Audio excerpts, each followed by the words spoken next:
In the past several weeks, Stories of Transformation has been providing you with the personal stories of advocates working against gender-based violence.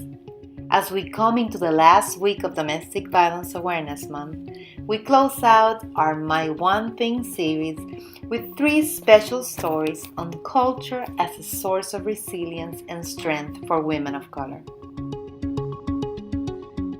I am your host, Yvonne Ortiz.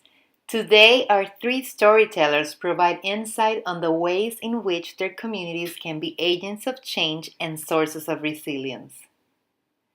We start with Roop Katha, a first-year student at the Georgia Institute of Technology in Atlanta. Since the age of 15, Rupkatha has been actively involved with a variety of organizations working to end domestic and sexual assault. As a member of the Teens Against Dating Violence Advisory Board. Rupkatha's story explores the strength, beauty, and resilience of her culture, while shedding light on the critical need for widespread social change in order to end gender-based violence. Here's Rupkatha. My name is Roop Katha Banerjee, and I'm from Johns Creek, Georgia. I'm currently a first-year student at the Georgia Institute of Technology, and this is one thing that inspires me to end gender-based violence. Let me start off by telling you a little bit about where I'm from. I was born and raised in the United States, and though my branches are numbered, my roots run deep. I come from a land rich with language and beauty, whose traditions run in my blood and form the basis of my thoughts and purpose.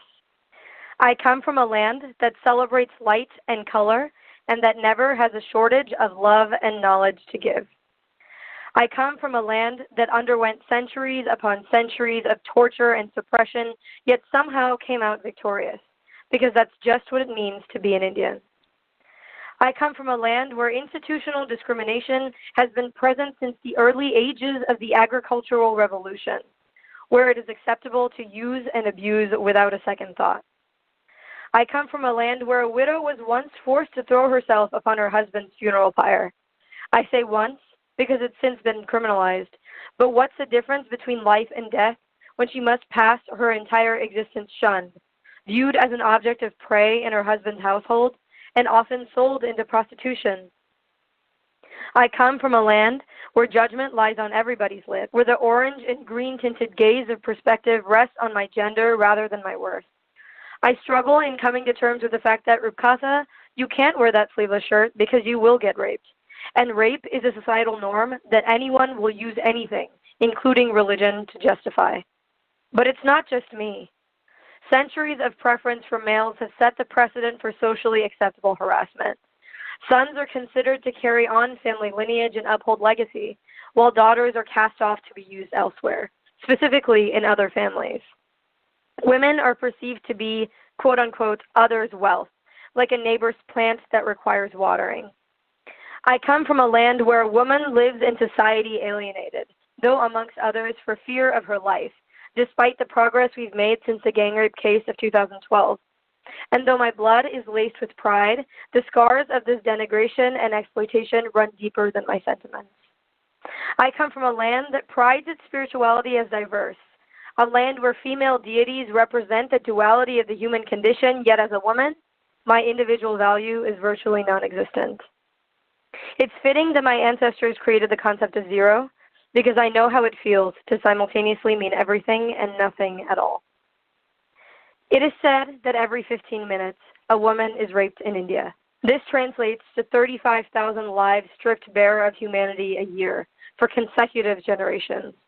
However, the barriers of social taboo inhibit the open communication that is integral in raising awareness about the harsh implications of sexual aggression. The fear of simply speaking up renders thousands of stories unsaid and voices unheard. Given the gender imbalance and India's turn-the-cheek approach to reprimanding rape, the insubstantial worth of women is glaring.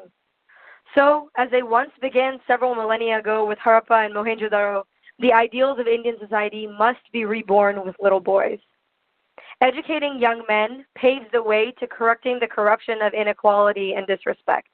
Once instituted, it has the power to galvanize millions. To cleanse the wounds left by the want of self-worth, we must redefine the idea of it, resultant of confidence rather than gender. The principles of individual value must be instilled in children, not as derived from land, inheritance, or ancient scripture, but from purpose. Pride is an intrinsic concept that should not condone gender-based discrimination.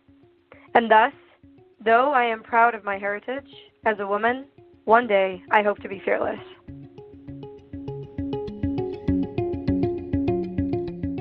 In our second story, we will hear from Renonda. In her story, she discusses the role of faith organizations in supporting survivors' safety and healing, including the need for a deeper understanding of domestic violence within faith organizations, and shares some of the barriers she experienced as a woman of color seeking help. Let's hear from Renonda. My one thing. I am an advocate and I truly love my job. I wear many hats while working and my job never stops. I have found my calling. Many people work for the money. I work because it's my passion, my mission, my give back. I first volunteered at Harmony House as a way to share the gospel.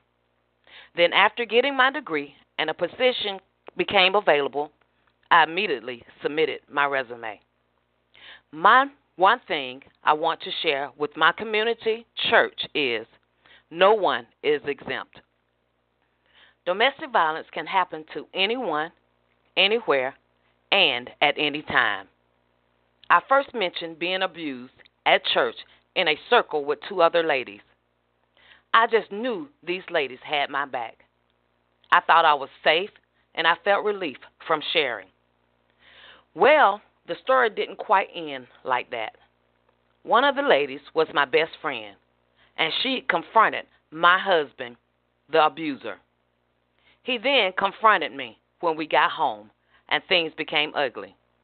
The leadership at church and in the community sent me back home to a madman. In essence, people in church and the community, especially leaders, need to become educated on situations such as domestic violence. People need to judge less and encourage more. Resources aren't available to people of color like they are available to majority. People began to shun me, to use it to their advantage, knowing I was broken and hurt. People in the congregation and community was as ignorant as I was concerning this issue.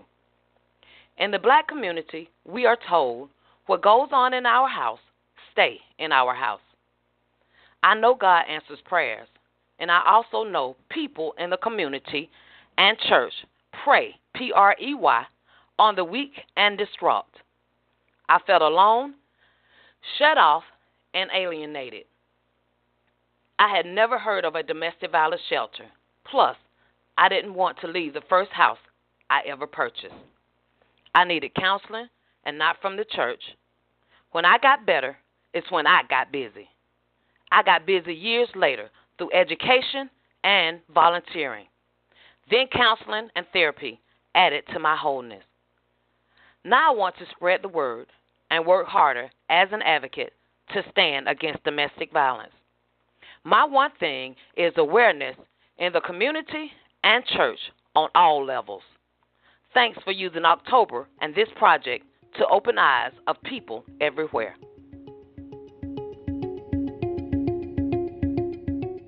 Our final storyteller, Cyrena, is the founder and executive director of Mahogany C.A.R.E.S, a domestic violence organization inspired by her experiences as a survivor. In her story, Cyrena shares how she works tirelessly for social justice by educating members of her community and raising awareness about domestic violence, advocating for legislative changes that support survivors, and honoring and celebrating the resilience of survivors in her community. Mahogany C.A.R.E.S Foundation, Inc. was birthed from my story. This organization has given me a new life, being able to advocate, love, and honor fellow survivors. My story of domestic abuse and violence was years ago. I survived physical, mental, verbal, and financial abuse. My actual healing began by first having the courage to tell family and friends, but it was about 2 years after I left my ex-abuser. Secondly, I shared my story with other survivors, finally not feeling so alone. I attended an event which we shared testimony and then wrote a letter to our ex-abuser telling him what he had done to me, how it made me feel, and then why I am now choosing to forgive. We didn't actually give the letter to our abuser. We burned the letters in a letting go ceremony. Lastly, I chose to become educated on domestic violence by completing my cohort and receiving my certificate in domestic violence and sexual assault advocacy.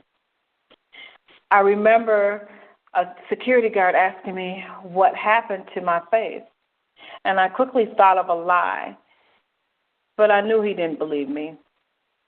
I remembered feeling like it didn't matter anyway, and thought that there was no one who cared or would give help to me. I felt so embarrassed, alone, and thought, why I can't be one of those strong black women who would never allow someone to treat them this way. From victim to survivor and now advocate gives me a voice and often a platform to speak on behalf of other victims and survivors.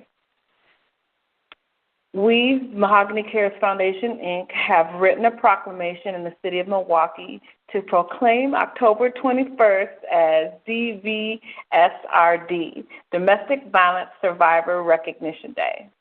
So far, both the mayor and the governor recognize this day annually. This year, we contacted Gwen Moore, our congresswoman, for her support for this very important day. We plan to make this a nationally recognized holiday to celebrate life.